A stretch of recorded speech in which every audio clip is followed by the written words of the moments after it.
August 15న రుణమాఫీ 6 గ్యారంటీలు అమలు చేస్తే తన ఎమ్మెల్యే పదవికి రాజీనామా చేస్తానన్నారు హరీష్ రావు. ఆ తర్వాత జరిగే ఉప ఎన్నికల్లో పోటీ చేయనని స్పష్టం చేశారు. ఒకవేళ రుణమాఫీ చేయకపోతే సీఎం రేవంత్ రెడ్డి తన ముఖ్యమంత్రి పదవికి రాజీనామా చేస్తారా అని ప్రశ్నించారు. ఇక నిన్న సిద్దిపేట కార్నర్ సభలో సీఎం రేవంత్ రెడ్డి పచ్చి అబద్ధాలు మాట్లాడారని ఎద్దేవా చేశారు హరీష్ రావు.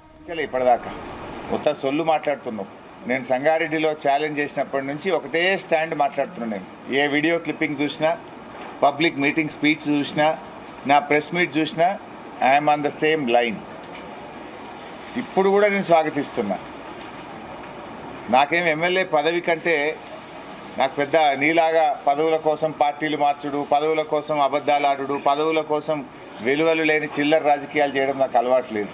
ఎథిక్స్తో కూడినటువంటి, విలువలతో కూడినటువంటి రాజకీయాలు చేయడమే నాకు అలవాటు. 100 రోజుల్లో బాండ్ పేపర్ల మీద రాసిచ్చి 6 గ్యారంటీలు అమలు చేస్తామని చెప్పిన 6 గ్యారంటీలు అమలు చేయండి, 2 లక్షల రుణమాఫీ చేయండి. నేనే నీకు శాల్వగప్తా, నేనే నిన్ను స్వాగతిస్తా. సిద్దిపేటకు నా రాజీనామా ఆమోదించుకుంటా. నాకు ఎమ్మెల్యే పదవి కంటే కూడా నా ప్రజలకు మేలు జరగడమే నాకు సంతోషం. తెలంగాణ ప్రజల కళ్ళల్లో ఆనందమే నా ఆనందం. ఒక వ్యక్తిగా నా పదవి కంటే కోట్లాది మంది ప్రజలకు మేలు జరిగితే అంతకంటే గొప్ప ఆనందం నాకు ఇంకోటి ఉండదు. ఎవరైనా ఒక చెక్ ఇచ్చినప్పుడు చెక్ బౌన్స్ అయితే ఏముంటుంది? చట్ట ప్రకారంగా చెక్ బౌన్స్ అయితే శిక్ష పడుతుంది. ఇవాళ 100 రోజుల్లో అమలు చేస్తామని చెప్పిన మీ బాండ్ పేపర్ బౌన్స్ అయింది. ఇవాళ మీకు శిక్ష పడాలి.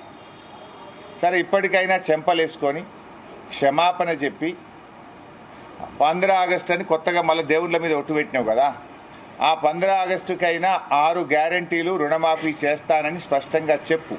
దానికి నువ్వు సిద్ధమా అని నేను అడుగుతా ఉన్నా.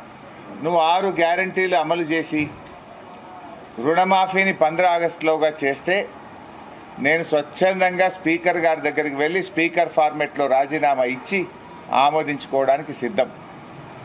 I stand by my word. మళ్ళీ ఎన్నికల్లో పోటీ కూడా చేయను.